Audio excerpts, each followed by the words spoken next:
get to see the fan in here. I get to see the fan. All right, there we go. All right, had to make sure this thing wasn't, on mute, so that way people can hear me. But yeah, this is a fresh and funky sports show here. The plays and our parlays. I go through the sports mainly right now, just baseball and WNBA, and just kind of. I mean, obviously, right now I'm getting into a little bit of fantasy football here. I'm gonna get into today. I'm gonna break down some week one preseason numbers because we're gonna be almost 2 weeks away from any type of football here, to say the least. Sorry, let me clear my throat. It sounds like I got frogs in my throat here. Kermit the Frog's trying to come out and fuck with me. Hey, buddy, can you get the fuck off the microphone right now? Oh, I'm sorry. Yeah, I do impressions too. Yeah. Some good, some bad. But either way, let's start off this Tuesday. We'll start off by telling you what happened yesterday. Obviously, recap yesterday's bets here. Um, our first bet here, we had the Marlins money line. We had the Phillies plus the run and a half. We had the Orioles money line. We had the over 9.5 runs in the Guardians Red Sox. We had the under 8 runs in the Pirates and Cubs, and we had the Padres to win by a run and a half. Well, we went 3-3. The Marlins got beat up by the Reds. Phillies came back and won. Orioles played really well. The Guardians didn't win, and it didn't go over 9 runs. And the Pirates and the Cubs, it went under 8 runs. And the Padres got beat down by the Tigers. So there went 3-3. Not bad, not terrible. Not bad, not terrible, but could have been better. Could have been a lot better. The second parlay here, we had the team total over 8.5 runs in the Rockies and Brewers. We had the Royals to win by a run and a half. We had the team total under 9 runs in the Giants and the Diamondbacks. We had the A's plus the 1.5 on the run line here.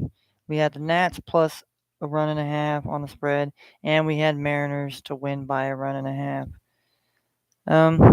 The over 8.5 runs did not cash in the Rockies. Rockies ended up beating the Brewers. Brewers didn't score any runs. The Royals blanked the Angels 7-0, so we cashed there. The Giants got blanked 7-0, so that went under 9. The A's won 7-5 over the Astros, and the Nationals actually won 4-1 against the Dodgers. And the Mariners ended up winning 4-3, so they did not cover that. So the Mariners and the Rockies bet cost us $120. But you know what? Hey, not a bad day of picks. Basically stayed at 500 or above. So hey, maybe today, or maybe another day, we'll cash a parlay. We haven't done it in a couple years, and since football season's coming up, it's definitely going to be the right time to do it. Obviously, I'm wearing my football team. If anybody needs to know who I vote for, it's the Minnesota Vikings here. Mr. Justin Jefferson came out today, talk about he's going to be a 2,000-yard rush. He's going to be the NFL's first ever 2,000-yard receiver. And I like that. I like that determination. I like how I like it. And you're going to see where I place Justin Jefferson in my top wide receivers in the fantasy segment. But let's go over today's games. Obviously, we have some games to go over here. All right, we got one game going on as we speak right now here, and we're in the top of the second here. It is Pirates 0, Cubs 3. there is, however, a runner on first base here.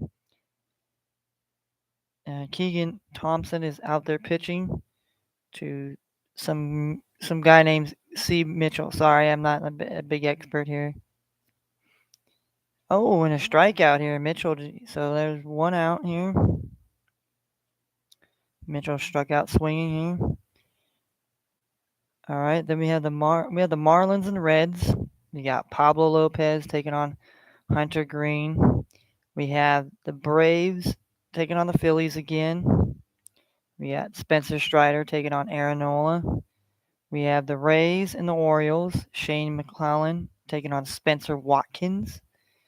We have the Cardinals and Blue Jays. Alan Palanta taking on Jose Barros. We got the Guardians and the Red Sox here. We got Brian Shaw versus Josh Winachowski. Or John or Josh. I don't know. One of the two.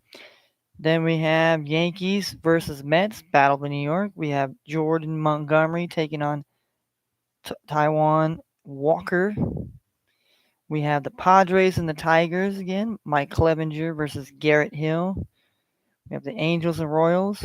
Juan Suarez against Alex Zapara. And we have the Twins and Brewers. We have Dylan Bundy versus Ethan Small. The White Sox taking on the Rockies. We have Michael Kopech taking on Jermaine Marquez.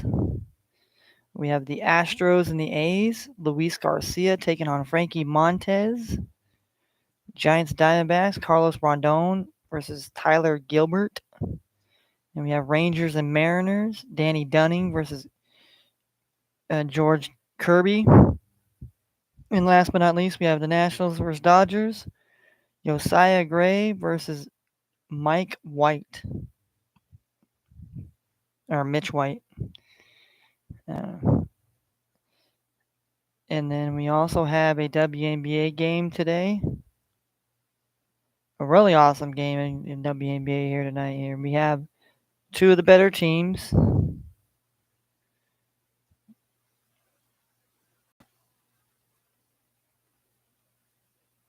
Yep, center Liz Cambridge here. She terminates her deal with the Sparks here.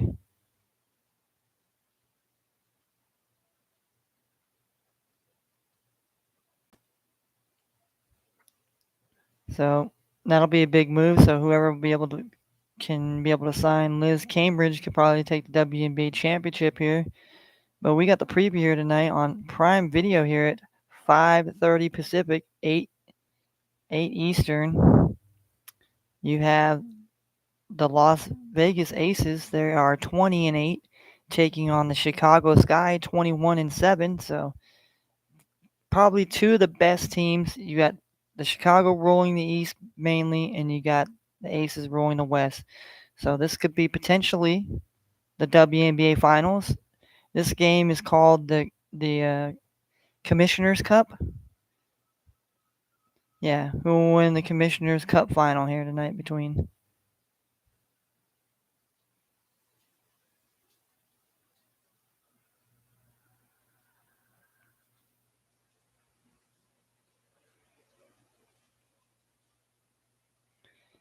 I mean, we're talking about two of these teams that are really good powerhouse teams in WNBA, and these ladies can definitely ball here. So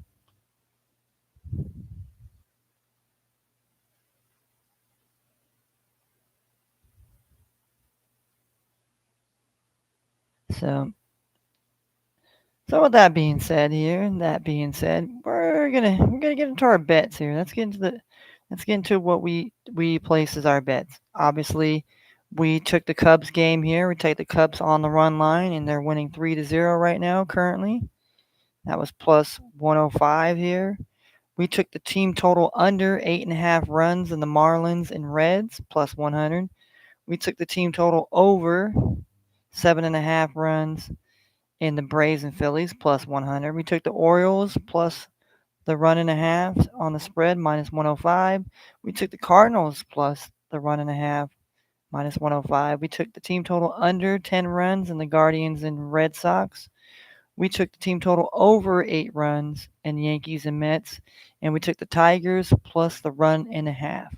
So if those eight bets cover, our $1 will turn into $231.61. Okay, and let's go to bet number 2. We included the WNBA game in this as well. We took the Las Vegas Ace money line plus 130 to beat the Chicago Sky in Chicago tonight. We took the Royals, doubling down on the Royals to win by a run and a half again, plus 165.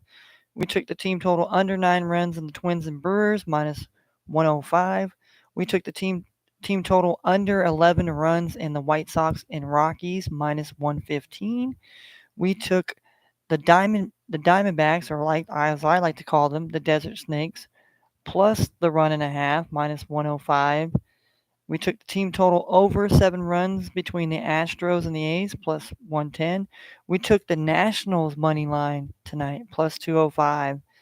Josiah Gray get a little bit of revenge on the team that drafted him and sent him to Washington. I don't know. And then we also took the Mariners money line minus 155. So if that eight team, or well, I think it's 9 or 8, yeah, that dollar will turn to $456.69. So hopefully we might be able to cash here. Like I said,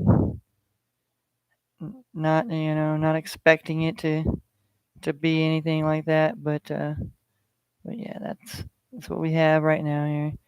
Let's get an update here. We'll give you an update here on the give you an update on this Pirates game. All right, we're in the bottom of the second right now, bottom of the second now here. Cubs are up to bat now here in the bottom of the second, still leading 3-0 here. Cubs have 4 hits. Those 4 hits turned to 3 runs, and the Pirates have 1 hit. No one has any errors. So, all right. So let's break down some fantasy football. Break down some fantasy football here today. We're going to talk about the wide receivers. Yesterday we talked about the quarterbacks and the running backs, but today we're going to talk about the receivers first. We'll talk about the receivers, and then we'll also talk about the tight ends. So we're going to talk about the receiving core basically here, you know.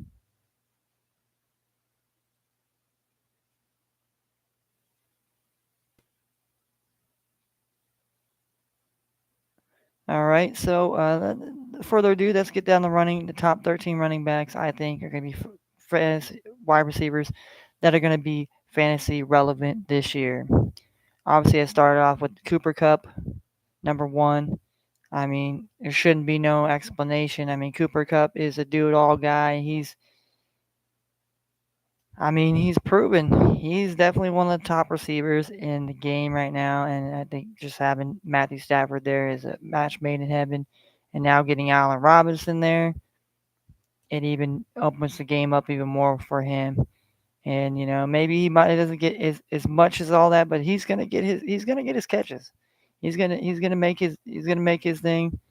Lord willing, he stays healthy. I mean, that's the thing about all these guys. Lord willing, they stay all healthy here, and that's how I rank them based on how healthy. Number 2, I took Devontae Adams. I think he's pound for pound the best receiver in the game right now, honestly. And leaving Aaron Rodgers to come to go play with his college teammate Derek Carr, I think solidifies hey, they want to win a championship, and I don't think it's not a shot at Aaron Rodgers that he can't do it by himself, but I don't think that Devontae was willing to continue to keep his career there, even if Rodgers goes and Jordan Love comes in there. And I think he would rather be with Derek Carr and finish out the career there than anything. Number 3, I put Stephon Diggs. I just think Stephon Diggs is pound for pound, just guy gets it done. He gets it done, and he's with Josh Allen now, and just from last year we've seen, and it's only just going to get better, and Allen's get better, and if that's any indication that Diggs will get better, and I mean I think it's really going to be he's definitely one of the top 3 receivers in the game. Number 4, I put Justin Jefferson. I know a lot of people are going to say you're a homer. Why did you do that? There's other better receivers. And no, Justin Jefferson is one of the generational guys. He is just amazing. It's like we got Randy Moss of a generation where this guy he's got the speed, he's got the height, he could do it all. He's not cocky, but he's very confident in his abilities and what he wants to do. And I think as long as you know, the sky's the limit. He already said he wants to break 2,000. He wants to be the first receiver to get 2,000 yards receiving. So if he's already had that on his mind, and I mean, you know what type of time it is. And then number five, I put Jamar Chase. I mean, I know putting Jefferson and Jamar Chase at 4 and 5, a lot of people might have some problems with it, but I think these young guys have the right quarterbacks and have the right systems around them, and these guys are hungry enough, and these guys are dogs, man, and these guys will fight, and these guys will prove to you that they're worth drafting and they're worth keeping around, and these guys are, you know, these guys could do it all. They can catch short routes. They could, these guys are explosive. These guys, you know, and so let's see. And then number six, I put Tyreek Hill. I think Tyreek Hill is still going to be explosive being down there in Miami. Got a new coordinator here. We'll see how that runs. I mean, one of the shenanigans coaching tree guys is down there. You got Tua. They got some weapons down there. So it's gonna be a thing to see down there in Miami. You got the weapons, you got all this. Now what are you gonna do? And you got to prove now that you're gonna be able to win, because they're not just, Miami's not gonna just sit there and watch a losing football team. And if you have like Tampa Bay, and State beating them up, and then if the Jaguars get better this year, oh no, you don't. You don't want to be the third best team in your state. Let's put it that way. Why don't you ask uh, let's say, why don't you go ask the Chargers, but I don't know. And then number seven, Mike Evans. I mean, no doubt about that. Having Brady there, helps a lot. But Mike Evans has been a solid receiver. He's been injured sometimes and things like that. But I think, pound for pound, he is definitely a top receiver in this game here. He might not be the number one, two, three, four, five guy, but he's definitely deserving of it. Number eight, put Debo Samuel. I mean, the kid's getting better. I mean, he just had a hell of a year last year, fantasy wise. I traded and got Debo Samuel's in a trade when I traded off Derrick Henry, and I didn't know Derrick Henry was going to get hurt, because most people said that's the most fucking dumbass fucking trade you could ever done. But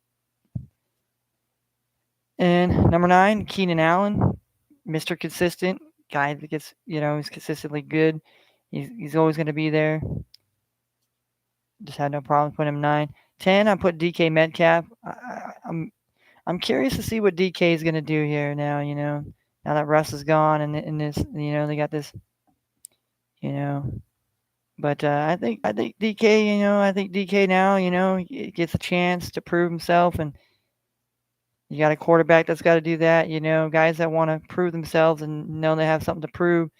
I think those are guys that you want to back. Those guys are going to have some good years. Like I said, Lord willing, nobody gets hurt. Number 11, I put Jerry Judy.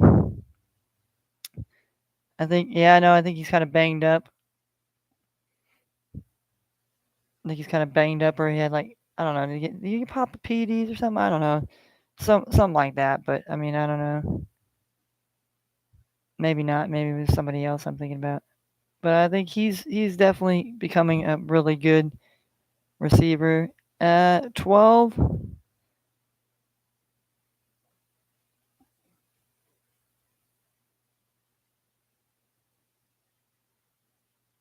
12, I put Adam Thielen, and 13, I put AJ Brown. Yeah, Adam Thielen and AJ Brown, definitely two guys. I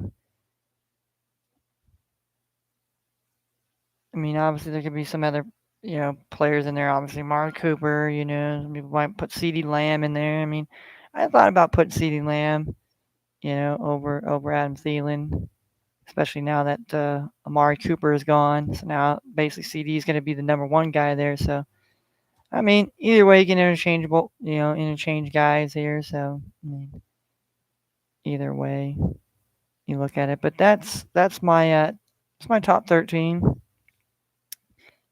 And we'll run down my top 13 tight ends right now. Starting with number 1, Travis Kelce. I just think pound for pound, he is the best tight end in the game, and now especially that Gronkowski's not here anymore. He's pound to pound best tight end and leader of the fucking tight end university. And then number 2, I picked George Kittle. I mean, George Kittle is a monster. He loves the block. You know, he does all the hard things. You know, maybe he doesn't get as much the fantasy down the yards as Kelsey does, but I think that changes here this year, especially if they go Trey Lance. So then number 3, I put Mark Andrews. A lot of people might fight me over it, say, well, what about Darren Waller? Well, the only reason why I put Mark Andrews a little bit higher because Mark Andrews had a better season, and Darren Waller kind of was hurt, and he wasn't productive in my opinion. So I put him down a couple notches here. So I put Mark Andrews number 3. Put T.J. Hawkinson. I mean, obviously people will say T.J. Hawkinson is better than Mark Andrews, but I'm just a believer that Mark Andrews is a better system and better thing. I mean, T.J. Hawkinson is going to get his as well, being with Jared Goff. And same thing with Derek Carr and all the weapons that are there now. Darren Waller will probably see a better season this season, but for now, that's how I ranked it. Number 6, I put Kyle Pitts. Young rookie tight end out of Atlanta. There's no Matt Ryan, but he does have Mariota, and he has Desmond Riddler. So I think he's still going to be a top 10 tight end. Got number 7, Pat Firemouth. I mean, I think he's really certified himself as one of those tight ends. Got number 8, got Hunter Henry. He was really valuable, and he's probably going to be more valuable this year for Mac 10, Mac Jones. So, and then we have Mike Gesicki. I think he's number 9. Obviously, having Tua and all those other guys is going to help him out. Number 10, I put Dalton Schultz here, tight end for the Cowboys at number 10. I think he's going to get a little more with Cooper gone as well. He'll be able to more of a target as well. Number 11, Dawson Knox. I think him with the Bills. He's one of those underrated tight ends nobody talks about. He does what he has to do, but he gets these touchdown games that people are just like, damn, I don't know this guy was that good. And then number 12, I took Cole Kmet here. Cole Kmet is getting better now, and especially with Justin Fields, I think that rapport and that chemistry is just going to build even more better. And number 13, I put Noah Fant. Noah Fant here. I think him having the quarterback coming with him, Lock, so we're gonna see that chemistry roll, and I think he definitely gets to be considered as a tight end. You gotta look after a tight end in the tight end land here, as far as fantasy goes. So yeah, that's basically it as far as the fantasy goes here. But yeah, let's talk about some. Let's look at some early preseason lines here. We obviously got the game here coming up next week here. We got the Hall of Fame game where it's the Raiders taking on the Jaguars. It's Raiders are favored to still favored to win that game here by 1.5, so 2 points. Jaguars plus 105 on the money line. They're obviously the underdog, and the score over under total 33 points. I mean, I don't know how many points is really going to be scored because a lot of this isn't going to be your starters. You're not going to see Derek Carr and Devontae Adams, and you might see them, but they might not be in the game. Same thing with Trevor Lawrence and all those guys. I mean, those guys might, play a little bit, but I mean, I don't think they're going to be out there the whole fucking game.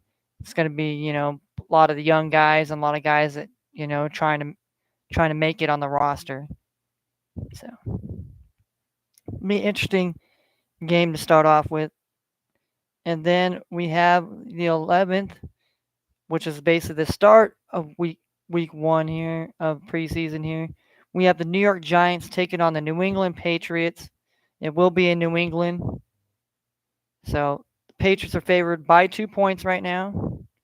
Giants are the underdogs here. They're underdog favorites with the plus 110 on the money line. 34 points.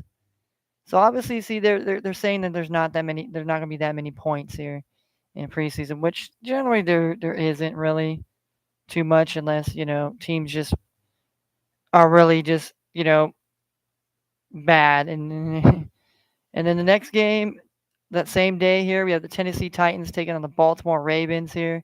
Ravens are favored -4.5.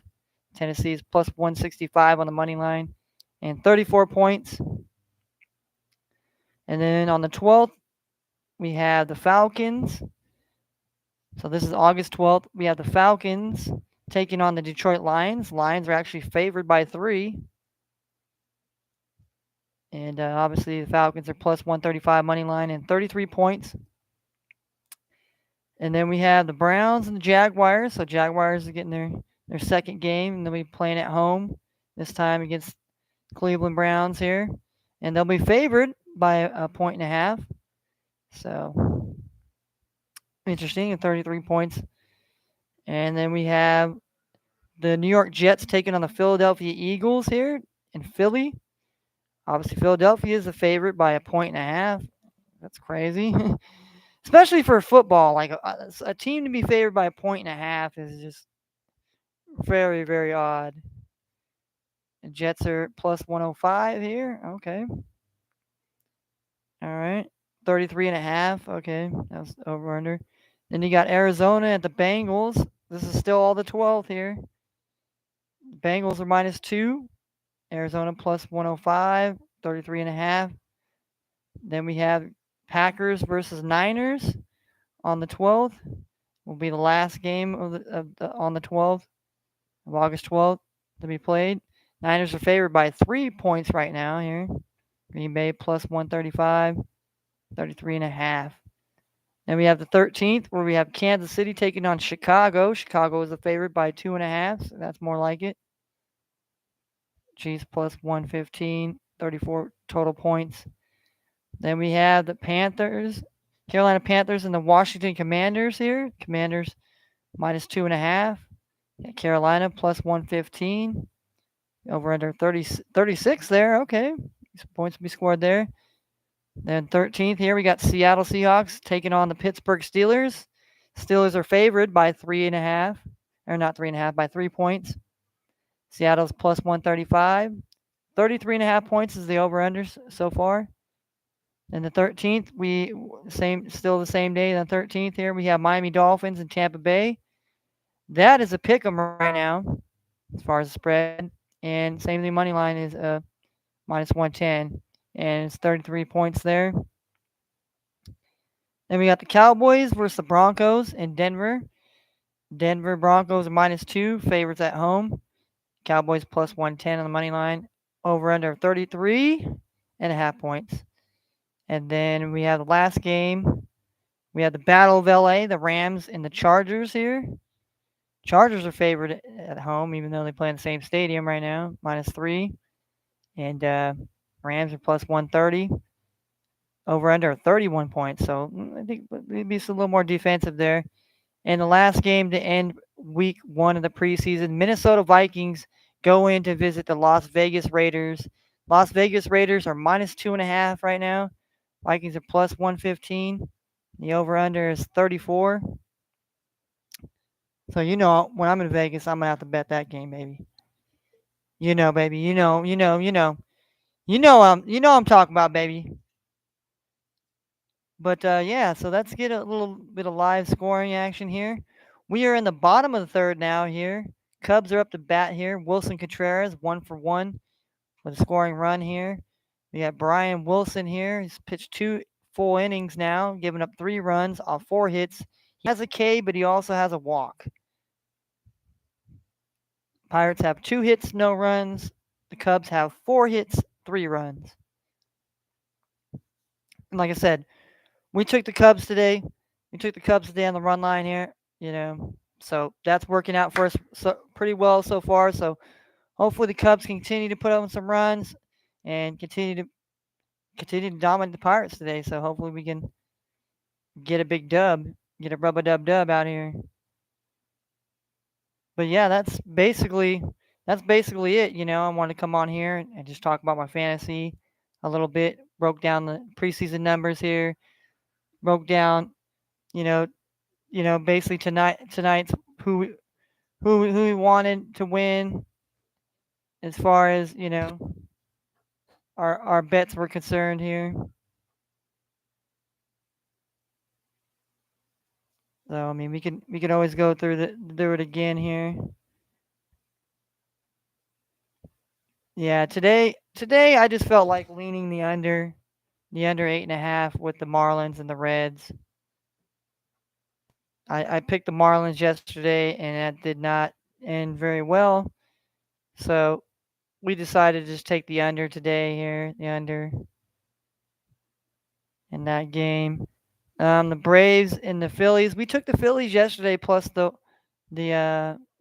the 1.5 on the run, but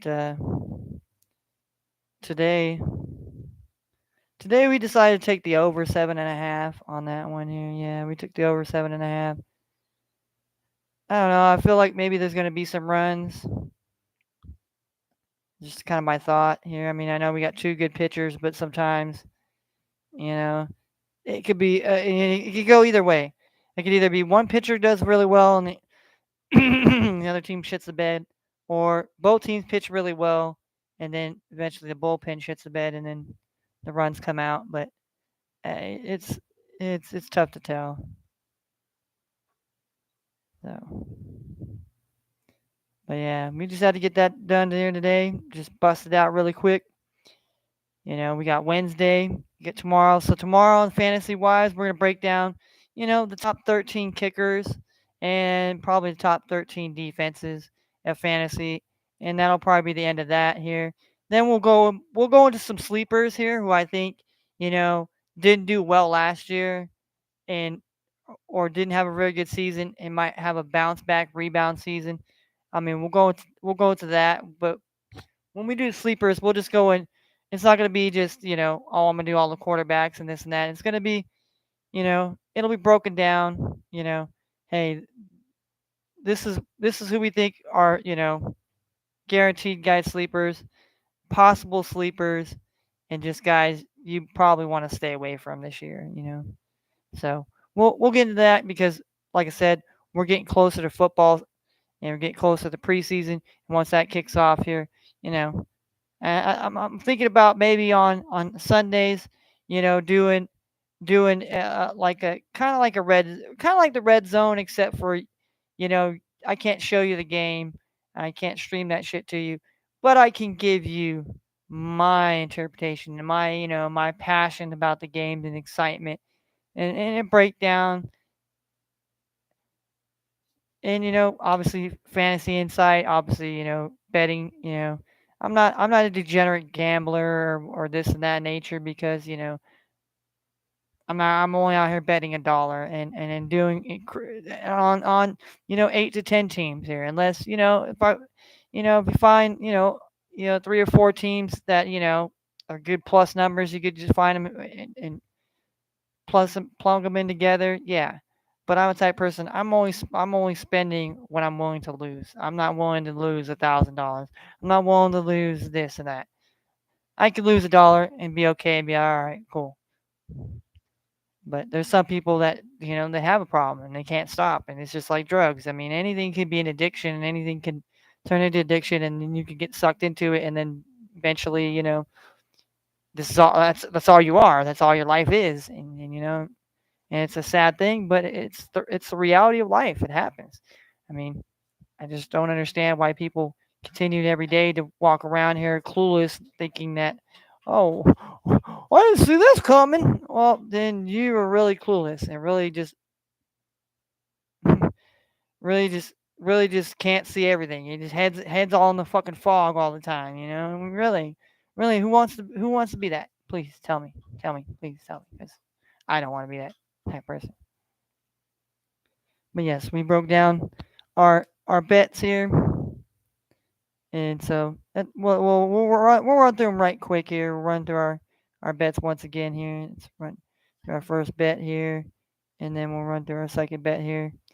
All right, so right now the only game that we got going on action we got going on here, we took the Cubs minus 1.5 on the spread, and they're up 3-0 right now, so they're covering that spread the first leg right now.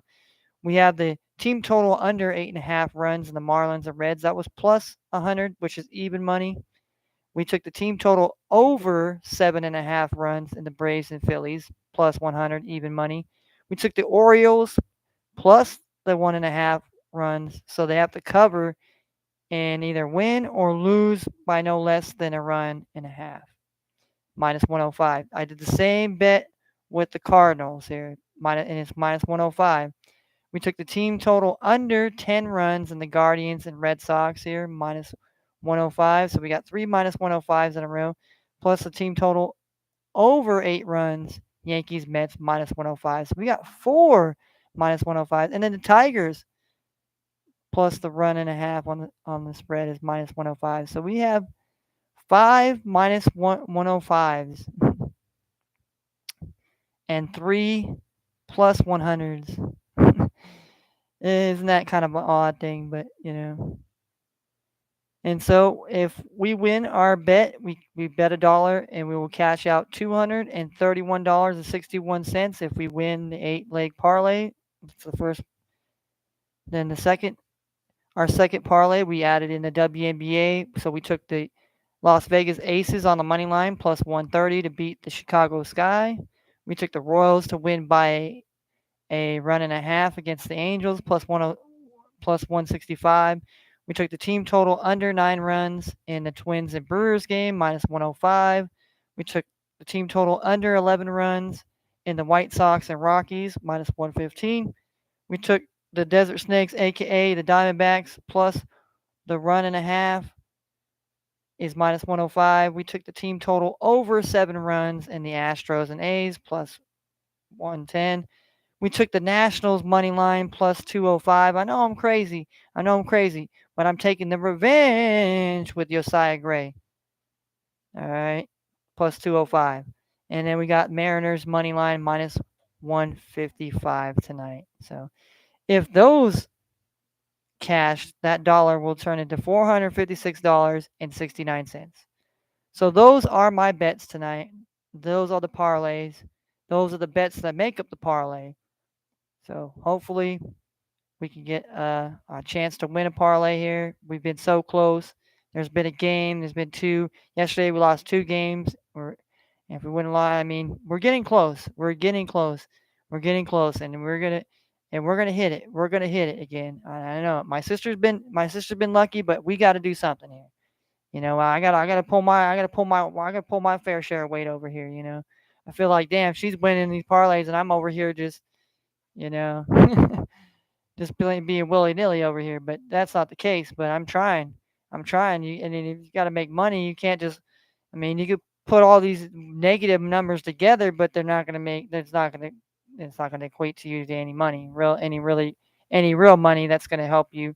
You know, continue to have a little cushion to bet on. For us is if I bet $1 and I win 200, 300. That's going to give me a little more cushion to continue to just bet $1 a day, and it's that money just comes back into it, and that's what we try to do. We just try to get a little bit more money, more cushion, that way we can continue to bet. And if you bet $1 and two bets is $2, I'm really risking $2. Okay, I'm risking $2 on what could be. It's just like somebody going out and buying a lottery ticket. You're spending $2 on a quick pick, a mega million, and all that, and hoping to win a fucking gazillion dollars, even though we don't. But hey, that's what gambling's all. That's what gambling is. Gambling is 50-50. It's just like life. And I mean 50-50 that your life's going to be good, and 50-50 your life's going to be shitty. I mean, you don't need some genius or somebody that went to school or some brainiac or some, scientist or whoever to tell you that. I mean, I hope not, because but whatever. But so let's give you one last update here. We're in the top of the fourth now. Top of the fourth here. We got 2 outs here. 2 outs. We got 2 outs. We got a runner on third though. So the Pirates are threatening here. Keegan has pitched 3 and 2/3 of an inning so far. No earned runs, 3 hits, 5 Ks, no walks here. He's got 1 strike, 2 balls, to G. Allen here.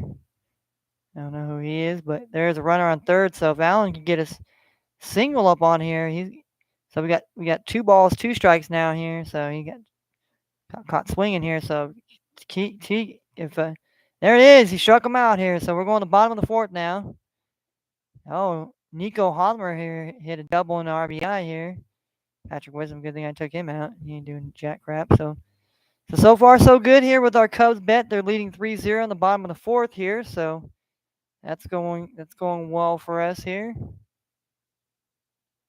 But just wanted to give you an update on that game. So, hey, ladies and gentlemen, I'm going to get off here, do my thing, as I always do. And I'll see y'all tomorrow.